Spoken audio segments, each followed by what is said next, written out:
quartier de vie, bonjour. Eh ben oui, il ne fait pas très beau, mais on va quand même se faire une promenade. Et cette fois, on va visiter un lieu qui n'est pas très connu, parce qu'on ne fait que passer en voiture devant. Et ce lieu, c'est le quai des Étroits. Alors vous savez qu'il part tout de suite en bas de la montée de Choulan, dans le 5e arrondissement, et il termine là-bas vers Roulin. Et donc on va faire les deux extrémités. La première, on y est, et puis après on ira voir ce qu'il y a à l'autre bout. Et ce quai des Étroits a une histoire très ancienne. D'abord, on sait que c'est un tracé romain, c'était une voie romaine. Et après le départ des Romains, ça n'a plus été vraiment occupé. Et c'est pour ça que la bonne bourgeoisie lyonnaise, jusqu'au 19e siècle, a décidé de venir construire des grosses maisons de famille. Alors construire des grosses maisons, c'est bien, mais vu la pente du terrain, c'était très compliqué. Et c'est pour ça que les gens ont eu assez d'argent pour faire construire des murs de soutènement extraordinaires. Et c'est les murs que l'on peut voir quand on passe au quai des Étroits. Donc ils ont construit ces maisons jusqu'au 18e, où là, fin 18e, on a lancé sur la Saône un pont, le pont de la Mulatière. Et évidemment, la municipalité n'a rien trouvé de plus intéressant que de le rendre payant. Et néanmoins, ça a attiré quand même beaucoup d'entreprises qui sont venues s'installer ici. Et à la même époque, il y a eu la première ligne de chemin de fer de Saint-Étienne, 1830. Donc on a pu descendre le charbon, après il y a eu des voyageurs, on a eu des ateliers de construction de locomotives, on a eu des verreries, on a eu des tanneries et les balances Trévoux qui ont fermé il n'y a pas très très longtemps. Donc une population très ouvrière qui s'est installée ici en même temps que la bourgeoisie. Et le temps est passé et on arrive aujourd'hui. Seulement il y a quand même un élément très important qui rentre dans l'histoire, c'est qu'au 19e, en 1830, l'architecte Perrache a aménagé le bout de la presqu'île, l'île Moignat, pour en faire ce qu'on appelle aujourd'hui le quartier de Confluence. Seulement le problème, c'est qu'entre l'île de Canabé, qui est tout au nord, notre presqu'île actuelle, et l'île Moignat, il y avait un bras qui partait du Rhône jusqu'à la Saône. Et il a fallu le combler. Et où trouver les matériaux ? On est venu gratter la terre ici. La terre ici, c'est de l'argile avec des galets, on appelle ça du poudingue. Et l'entreprise Perrache a fait des grands trous dans la balme pour emblayer l'autre quartier d'en face, ce qui évidemment a provoqué des éboulements énormes. Et les gens ont protesté pendant plus de 100 ans en disant « mais notre quartier s'écroule ». Et ce n'est qu'en 1834 qu'on a décidé de renforcer tout ça. Alors pour renforcer tout ça, on a dû construire des murs de soutènement sous les murs anciens qui existaient déjà. Ce travail absolument colossal, il suffit de voir les images, la balme monte à la verticale. Et après tous ces travaux, on a pu élargir le fameux quai des Étroits qui est devenu le quai que vous connaissez maintenant. Mais quand on se promène à pied, on découvre des tas d'éléments qu'on ne peut pas voir en voiture et c'est ça qu'on va aller voir maintenant. Et notamment, à la sortie de Lyon, dès qu'on arrive à la Mulatière, sur la droite, il y a un endroit, c'est un véritable village caché, ça s'appelle la Cour des Miracles. On va aller voir de plus près. Tenez, regardez un peu la balme, vous voyez que c'est quand même plutôt vertigineux. Et c'est là qu'on voit les murs de soutènement plus récents avec des barbacanes. Ici, il y a même un microclimat, il y a des bananiers, il y a un sapin, il y a des trucs, il y a une vigne, puis une gaillole. Alors ça, c'est un logement pour les oiseaux. Il n'y a qu'à les Mulatières qu'on voit ça. Mais si vous voulez le voir, il faut chercher. Je ne vous dirai pas où c'est.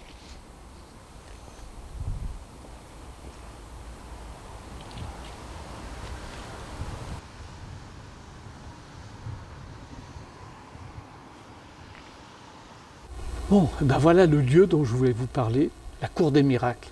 Alors ici, on est vraiment au bout, au début de la Mulatière. Bien sûr, le quai, on parle du quai des Étroits depuis tout à l'heure, il a été dénommé maintenant quai Jean-Jacques Rousseau à partir du moment où on quitte Lyon. Mais enfin, on est au-dessus de ces grands murs de soutènement qu'on voit et on accède en principe qu'à pied. Bon, il y a 2-3 voitures. Et là, on se retrouve dans un univers complètement étrange. Alors, l'origine de la Cour des Miracles, on va la savoir dans 5 minutes. Mais tout ça, il y a quelques années, c'était des ateliers de danse, des petites maisons pas en très bon état. Mais heureusement, petit à petit, on a l'air de prendre un certain intérêt à tout ça et elles se restaurent. Mais pour l'origine du mot, je vois 2 habitants ici. On va leur demander. Bonjour. Bonjour, monsieur. Alors, tout le monde sait que vous habitez là depuis au moins 100 ans. Alors dites-moi un peu, qu'est-ce que c'était ça avant Qu'est-ce qu'il y avait? Le bâtiment, c'était des tanneries à l'époque. Et puis, Et puis après, c'est devenu la ferronnerie Hortense-Santi. ouais. C'est venu, moi, quand je suis arrivé ici en 66, c'était Hortense-Santi qui était là. Et depuis, après, il y a eu une salle de danse. Oui, La salle de- elle était Gaillon, le danseur Ouais, qui ouais. était là, oui. Ouais, et puis la salle de danse, ils ont acheté pour faire des lofts. Et moi, on m'a dit qu'il y avait des écuries pour les mules. Oui, c'est vrai? les mules, c'est tous les garages qui sont dans le garage, qui sont là, dans la cour. Alors les mules, c'est celles qui remontaient les bateaux. En principe, oui. Ce qui a Parce donné que, son nom à la mulatière. Voilà. Il y a trois versions de la mulatière. Il y en a qui disent, et ça, je comprends mieux parce qu'on représente les questions de la mulatière avec le Rhône et la Saône en cône, Oui, un coquillage, et au-dessus une tête de mule. oui. Bon. Maintenant, il y a une version, donc c'est ça. Il y a la version aussi que la mulatière faisait partie de monsieur Mulatin, Oui. qui a créé la mulatière. Et c'était un lieu d'interdit de séjour de Lyon. Ah bon?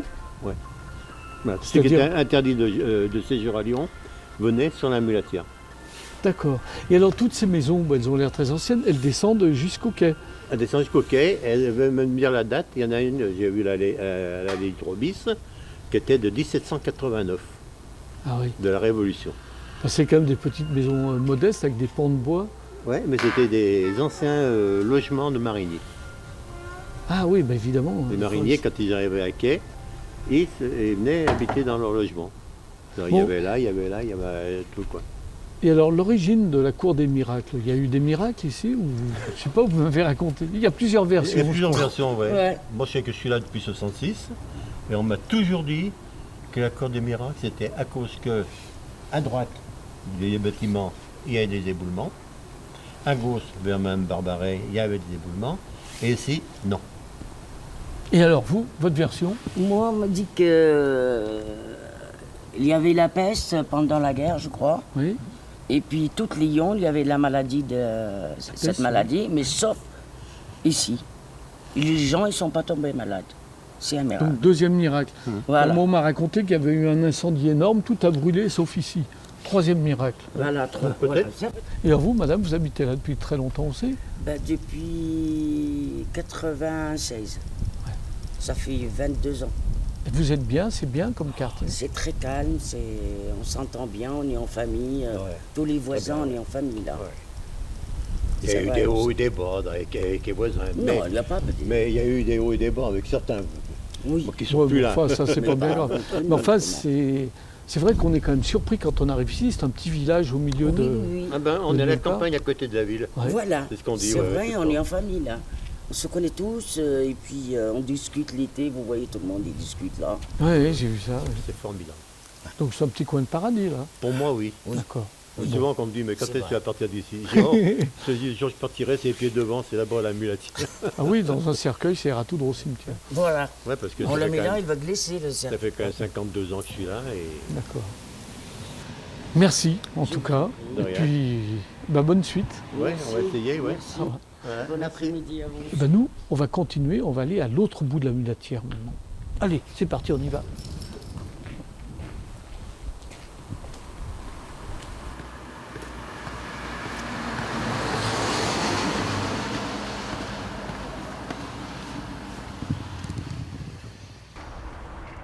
Ah, j'entends un bruit de pivert, c'est peut-être par là. Oh, un pivert accroché, c'est sûrement ici.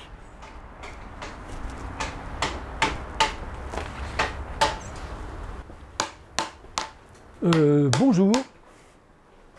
Ah, le Bonjour. pivert. Tiens, Mais c'est toi le pivert? eh ben oui, le pivert c'est moi. Mais attends, d'habitude on t'appelle André.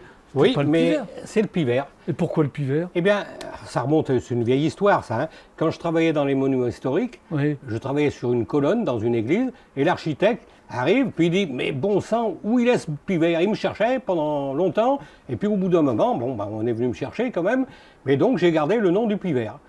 Et voilà. Mais pivert, c'est marqué pivert, c'est pas un pic vert? Non, si il y a le pic vert et le pivert. Hein, et moi, je tiens à pivert, ça se tient tout. Parce que sur une adresse, ça fait beaucoup trop long de mettre pivert avec un trait d'union. Ah oui. Hein, c'est plus court comme ça. hein. Mais pourquoi il y a 2 orthographes alors? Eh bien ça, je ne peux pas vous le dire. Il faut laisser ça aux spécialistes. Hein. Bon. Moi, je suis spécialiste du bois. Et les petits vers et les pivers, c'est très C'est proche. tes collègues. Voilà. Pour ça que je suis en train de sculpter un Bacchus. Alors, c'est un Bacchus sur une poutre en chêne, qui est une récupération d'une usine. Hein, je ne sais pas exactement où donc. Et là, je vais donc finir le bas. Après, il y aura le ponçage. Et puis, en dessous de la bouche, il y aura un robinet en bois, de vin. D'accord. En haut, je boucherai le trou. C'était là où il y avait les tire-fonds pour pouvoir soutenir Oui, je comprends. le toit, la toiture. Donc, mon thème favori, c'est le vin. On le retrouve partout. Mais alors, attends, explique-moi. Bon, autrefois, Voilà, avant, disons, tu étais je taillais dans la les pierre. bâtiments. Tu J'étais taillais la chef de pierre. chantier en restauration de monuments historiques où je m'occupais d'un secteur d'Auvergne. Donc j'ai fait pas mal d'églises, l'Issoire, j'ai fait le château de Murol, j'ai fait Oui. des églises du Puy, 10e siècle. puis je sais plus quoi, pas mal, des monuments. J'en ai même après, je me suis installé en 82, je m'étais installé au Busson dans la Creuse. Et puis après, je suis venu sur Oulin, je suis rentré dans ma ville natale, disons, hein, où là j'ai fait pas mal sur la commune. Il y a beaucoup de sculptures sur ma commune. Mais alors, attends, comment tu es venu à faire des sculptures et tu as abandonné les monuments historiques? Tu as fait quoi? Oui, là j'ai quitté ça. L'entreprise était de Paris, elle a fermé. Et là, il n'y avait pas 50 solutions. Il fallait ou être chômeur ou travailler. Je me suis installé. D'un très très bon salaire, je suis passé au bas de l'échelle. J'arrivais même pas à atteindre le premier barreau à cette époque-là. Après, bon, j'ai repris un petit peu du poil de la bête. J'ai sous-traité pour pas mal d'entreprises de la région où je travaillais pour les entreprises un petit peu, mais en tant qu'indépendant. Et puis quand j'ai eu mes 65 ans, eh bien, j'ai tout lâché, la pierre, j'ai pris le bois, qui était mon premier métier de menuisier. Et je suis revenu donc à la sculpture sur bois. Et puis à ma deuxième retraite à 95 ans, je pense qu'on me la donnera. Je ne sais pas, il faudra que je demande au président de la République, des fois s'il a pour les retraités de 95 ans. Oui, mais il en a parlé là, hier. Oui. Bon, alors il deviendra intéressant ce jour-là. D'accord. En attendant, je vais vous parler de mes sculptures. Bah oui, ben alors, explique-moi. Alors pourquoi la mulatière déjà? Parce que je suis d'Oulin, impossible de trouver un local accessible à un artiste à Oulin. Maintenant, c'est inabordable. Donc j'avais trouvé, ça doit pas loin de faire 15 ans maintenant que je suis là. Eh bien, j'ai trouvé accessible, j'ai un grand local qui me permet de stocker toutes mes petites cochonneries de stock de bois que je ne pourrais jamais tailler parce que j'en ai trop. De temps en temps, j'en écoule. D'avoir un petit coin cuisine pour mes casse-croûtes, vous voyez la longueur de la table. Ça veut tout dire. Ça veut dire qu'ici, les amis sont bienvenus. Bon. Voilà. À condition de trouver, c'est pas facile. Il faut déjà trouver, c'est pas simple. Alors là, je vais vous faire voir mes sculptures. Puisque je suis dans la zone travail, j'ai des panneaux comme ça qui sont très larges. Alors évidemment, des planches de cette largeur-là n'existent pas. On n'en trouve pas. Oui, on voit que c'est des bastins qui sont... Alors ce sont tous j'achète des plateaux de tilleul, Ouais. je les fais scier, raboter chez un menuisier, il me les colle et ça me fait une grande surface. Et là, je peux me permettre de faire des volumes. J'en ai fait un de 8 mètres carrés une fois. Ça fait un grand morceau, 8 mètres carrés, ça fait une pièce complète. Alors question, pourquoi du tilleul? Parce que Eh là, bien, c'est du chêne. Eh bien, il y a du pas chêne, tout. j'ai de l'acajou, mais l'acajou, c'est des morceaux que je récupère. Chez un menuisier, des fois, il y a des chutes, j'en prends. Ouais. Mais le tilleul, c'est un bois qui ne travaille pas trop, qui est blanc. Donc, quand je le peins, je peins à la cire, je teinte ma cire. Par exemple, ça, c'est de la cire? C'est de la cire que je peins à chaud. Mais c'est ce qui permet de garder des visages clairs sans être peints, simplement cirés, et de pouvoir après donner les couleurs. Alors que si je prenais un chêne, mes personnages seraient tous foncés. Je ne peux pas obtenir de blanc naturel. D'accord. Alors Bah que là, oui. je l'obtiens. Le fait de mettre juste une couche de cire sans teinte, j'obtiens la Et la clarté. cire s'incruste dans le Et fil du je bois. passe avec un décapeur thermique, je chauffe, Ouais. je fais fondre ma cire sur ma sculpture, elle pénètre à l'intérieur, ce qui D'accord. fait que plus vous cirez, plus vous faites briller, plus ça brille, et vous n'usez pas la peinture. Alors avec D'accord. une peinture, on frotterait Oui, à force de évidemment. nettoyer et on verrait apparaître le bois. Là, D'accord. plus vous frottez, la couleur est dedans. Elle est rentrée de quelques millimètres, suffisamment pour pouvoir être usée quand même facilement. Maintenant, quand on regarde à droite et à gauche, ça fait très médiéval. Il y a tout du ça. stock, il y a le Moyen-Âge. Vu que j'ai travaillé sur des églises romanes, j'ai été vacciné. Alors c'est un art roman un peu modifié, bien sûr. Les têtes dans l'art roman sont beaucoup plus longues, les mains plus accentuées pour bien montrer le mouvement du personnage. Moi, j'ai un petit peu modifié ça. Je suis devenu, en somme, de la bande dessinée. Je fais de la bande dessinée en 3D. C'est un peu ça. Je me classe un petit peu dans ce modèle-là. Hein. On arrive à des 10 cm de profondeur. Là, au plus profond, il me reste 1 cm. Oui. Hein. Donc c'est limite, je ne peux pas aller plus profond. Là, tous mes sujets sont percés derrière, c'est tout fait main. Hein. C'est pas fait à la machine comme beaucoup pourraient imaginer. Les machines existent, on peut reproduire ça quand on a un modèle déjà. Oui. Hein. Mais là, c'est entièrement fait main. Tous mes personnages ne se ressemblent pas. Ils ont tous les yeux baissés. Alors les yeux baissés, c'est pourquoi? C'est un vœu d'humilité. C'est-à-dire que quand j'ai eu un premier prix, ma première exposition que j'avais faite, dans une petite commune de la région, je ne citerai pas la commune, j'ai eu le premier prix, heureux comme tout, bien sûr, ça fait plaisir, mais on était quand même un petit nombre de 5-6 sculpteurs. Ouais. Il y avait 7-8 peintres. Les peintres ont grandi de 10 cm quand on leur a donné un prix. Hein, ils se sont pris pour des Van Gogh, etc. Moi, je ne me suis pas pris pour un Rodin. J'adore Rodin. Hein.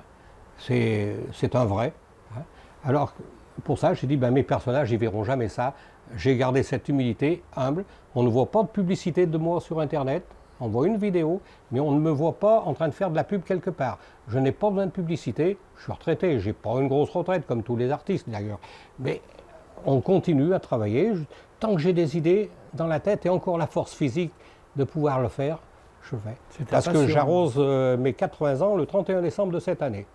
Ah voilà. Ouais. Alors, mais tu dis que tu ne fais pas de publicité, il y a pourtant des pivers de partout. Mais c'est toutes les relations, j'ai beaucoup de relations.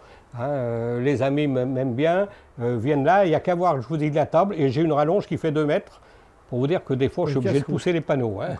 Alors tous les pivers qui sont... Alors ça c'est ma signature. Alors je fais là le pivert dans le coin, à gauche, mais au cas où il a un petit creux, je lui ai fait une petite chenille.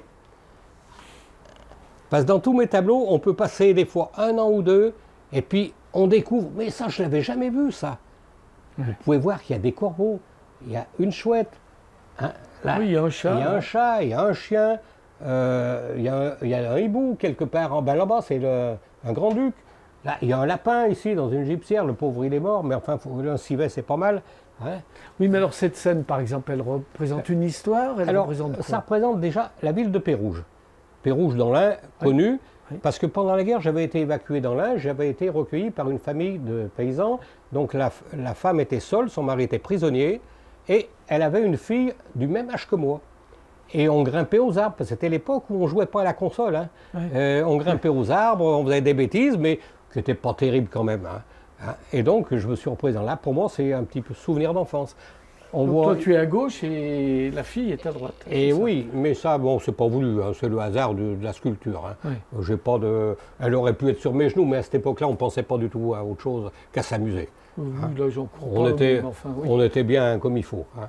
Mais il y a aussi une autre chose, ça n'a rien à voir avec ta sculpture. La balance. C'est quoi la balance? Eh bien, la balance, du coq à l'âne, elle est fabriquée là derrière, la balance. Comment là derrière? C'est les dernières usines Trévoux. Hein. Mais ce n'est pas une Trévoux, c'est une Berger. C'est avant Trévoux. C'est avant Trévoux. Alors Trévoux, c'était Berger, c'était un grand fabricant de balances. De balances, entre autres. Ils en vendaient dans le monde entier. Voilà, il était très connu. Enfin, je vous ferai voir tout à l'heure, c'est là derrière, c'est pas très loin. Hein. C'est à partir de la Mulatière, hein, c'est un petit quartier. Hein. Et c'est une balance qui est particulière parce que si vous regardez bien, ici il y a des oiseaux. Oui. Oui, ce ne sont pas des flèches comme on voit bien souvent. Oui, on a 2 oiseaux qui font le juste. Oui. Ouais. Elle est bien marquée. Les balances Trévoux étaient donc fabriquées ici à la Mulatière. À la Mulatière. À l'époque, on voyait la cheminée qui dépassait la rue Stéphane Deschamps. Quand on était enfant, on passait en tram pour aller à Lyon. Et on voyait cette cheminée qui dépassait puis qui fumait. Il y avait toujours une activité. Surtout dans ces temps, moi je vous parle dans les années 40, 50, ça marchait encore très très bien, hein, même plus tard. Mais je me rappelle surtout de ces années-là, moi. Bon, en tout cas, moi j'ai très envie d'aller voir ces vestiges. Il faut y aller tout de suite. Il faut y aller. André, merci. Et maintenant, ceux qui veulent voir le travail du pivert, ils savent comment faire. Voilà. Bonne soirée. Au revoir. À bientôt.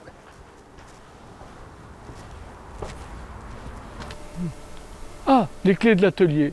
Ah ben, je connais un gars là-bas, le directeur. Je vais lui demander.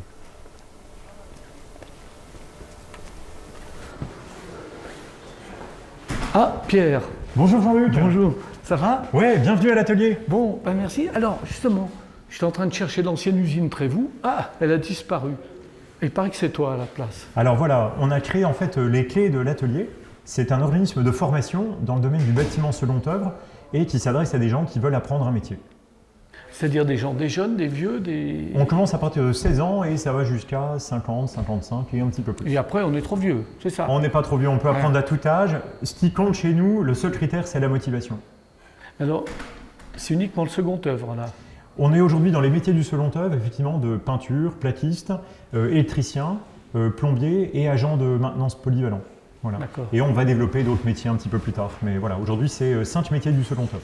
Alors, c'est qui? C'est des jeunes qui abandonnent les études? C'est des gens qui se font licencier? C'est qui? Ou qui changent d'avis? Alors, c'est des personnes qui, globalement, sont assez fragiles au niveau socio-professionnel et qui cherchent à rebondir d'une manière ou d'une autre. Alors, effectivement, soit qui ont décroché l'école, soit qui sont en phase de reconversion un peu subie, mais qui, dans tous les cas, veulent avoir une nouvelle chance. Et on est sur une logique de formation assez individualisée pour qu'ils trouvent leur place dans la formation. Oui, ça dure combien de temps, alors, une formation? Alors chez nous, ça va durer de 3 à 6 mois à peu près pour apprendre un métier. Alors c'est 3 à 6 mois plutôt intensifs dans lesquels on leur apprend tous les bons gestes pour avoir un titre professionnel. Et on en sort avec un niveau de quoi de CAP? C'est un niveau 5, un niveau CAP, et qui est très attendu sur le marché. Aujourd'hui, les métiers du bâtiment second œuvre sont en tension. Il y a vraiment des recherches de personnes tout le temps. Et on est sur une formation qui est effectivement très appréciée des employeurs. Alors, qui envoie des élèves ici? Enfin, des apprenants? Oui, des apprenants, oui. Alors, on a plein de sources différentes. Il peut y avoir les acteurs publics, Pôle emploi, Mission locale, bien sûr. Et puis, il y a aussi des opérateurs de formation, des organismes collecteurs des fonds de formation. On a pas mal de partenaires, en fait. On a aussi des structures sociales qui nous envoient du monde. Donc, on est en lien, en fait, avec pas mal d'acteurs du territoire qui ont repéré notre organisme comme étant un organisme plutôt accueillant, plutôt adapté pour pas mal de publics. Voilà. Et à la fin du stage, ils se font embaucher, ils se mettent à leur compte, ils font quoi? Alors ici, il y a un petit peu tous les cas. En tout cas, ils vont au boulot, ils ont du boulot possible. Alors certains créent leur activité, effectivement. Ils veulent se lancer, ils sont déjà assez autonomes dans le métier, ils veulent y aller, donc pas de souci. Et puis d'autres se font embaucher. Alors on organise, nous, régulièrement ce qu'on appelle un job dating. C'est-à-dire qu'en fait, on a des entreprises qui viennent les chercher un petit peu avant la sortie pour les repérer et pour les recruter. Et aujourd'hui, on a des boîtes qui viennent et ils sont plutôt très contents de venir pour chercher des bons ouvriers, des bons artisans. Parce qu'il y a un manque énorme dans les métiers spécialisés, là, on n'en trouve plus. Alors aujourd'hui, c'est la pénurie. Ouais, donc nous, on essaie de former des gars et des filles, on a de la mixité, mais on essaie de former des compagnons en fait, de très bonne qualité, qui ont la tête bien faite et qui ont des gestes dans les mains qui valent de l'or, et les entreprises sont plutôt friandes de ça. On ne pourrait pas faire un petit tour dans l'atelier pour voir ensemble? Mais on est ravis, ce qu'on aime c'est l'atelier, donc la vie des clés de l'atelier c'est dans l'atelier. Donc allons-y. On y va. On vous emmène. Alors là Jean-Luc, ce qu'on va faire c'est que je vais t'emmener voir une de nos sessions de formation, en fait avec des jeunes, ils sont dans la formation B2O, bâtiment second œuvre, et ils sont en fin de formation. Et là, ils sont en formation plateau, ils sont en train de fabriquer une salle de cours. Alors, d'accord. On va essayer de ne pas les déranger, mais je pense qu'on va regarder ce qu'ils font. Ils ont vraiment fait un chantier qui est très professionnel. Et ça, c'est l'apprentissage qu'on fait. On est dans ce mode à l'atelier où en fait, on leur donne confiance et on essaye. Alors, on est exigeant avec eux, mais on est très bienveillant, mais on leur donne confiance dans leur métier. Et demain, ils sortent en ayant envie d'aller travailler. Sans vouloir trop rentrer dans les techniques, normalement, il y a l'électricien qui passe avant pour passer les câbles. Donc, est-ce que ça se fait aussi dans ce sens? Est-ce qu'ils sont au courant de ce que font les électriciens? Alors oui, ils sont au courant, bien sûr. Alors nous, ce qu'on a fait, c'est que quand on a une formation d'électricien... Justement, c'est pour ça que je pose la question. Voilà, on leur a dit, pendant le placo, vous apprenez le chantier pendant le placo. À un moment donné, il y a l'électricien qui va passer. Donc là, ils ont fait des réservations. L'électricien est passé, ils ont retravaillé derrière. Voilà, c'est ça que je voulais savoir. Ouais. Parce qu'il y a l'erreur qui arrive souvent sur les chantiers, c'est qu'on oublie le plombier ou le... ouais, c'est ça. Alors après, là c'est pareil, après il va y avoir des peintres qui vont passer. Et là, on verra si les platistes, les jeunes ont bien travaillé. Si les jeunes ont bien travaillé, le peintre pourra travailler sans problème, tout va bien. C'est une de nos façons de travailler, c'est la mixité tout le temps. C'est la mixité d'âge, la mixité d'origine, la mixité de métier. L'idée, c'est qu'ils apprennent les uns les autres en fait, sur le chantier. Donc ici, sur le plateau, il y a à peu près tous les métiers du second œuvre et ils peuvent se rendre compte en fait, des contraintes de l'un de l'autre. Et ils apprécient aussi les qualités de l'un de l'autre. Donc c'est important qu'ils se croisent, quoi. Et est-ce que les gens peuvent venir voir, les directeurs, les particuliers, est-ce qu'on peut venir ici comme nous on fait? Alors oui, on a des gens qui passent. Alors pour les particuliers, puis pour les particuliers, on a développé ce qu'on... En fait, on fait les clés d'atelier ouvrent leurs portes et en fait, on a un stage d'une semaine qui a lieu chaque trimestre où en fait on propose à des particuliers qui veulent apprendre pour chez eux, de rénover, d'améliorer leur appartement ou leur maison, et on leur donne la possibilité de venir dans un centre de formation professionnel comme chez nous pendant une semaine. Donc là pendant une semaine ils vont faire un peu de placo, un peu de peinture, un peu de... Génial. Voilà. Et c'est payant? C'est payant, c'est un Ouais. petit peu payant. Ouais. D'accord. Mais Oui, ça mais vaut le enfin, coup. c'est une question. Mais c'est rentable parce que la personne qui apprend, elle va tout de suite économiser, elle va à la fois économiser des sous, de l'argent, mais aussi être fière de ce qu'elle fait, quoi. Ah, bien Et sûr. puis elle va prendre en main son logement, donc c'est bien, c'est important. En tout cas, Pierre, merci. Et puis, j'espère que ça va continuer. Ben, c'est très gentil, ben, merci beaucoup. Moi j'étais ravi de vous accueillir et puis de faire découvrir le lieu parce qu'on aime bien avoir du monde et voilà, on est ravis de C'est donner normal la... quand on est fier de ce qu'on fait. Ben, c'est très gentil, merci beaucoup. À bientôt. À bientôt, au revoir.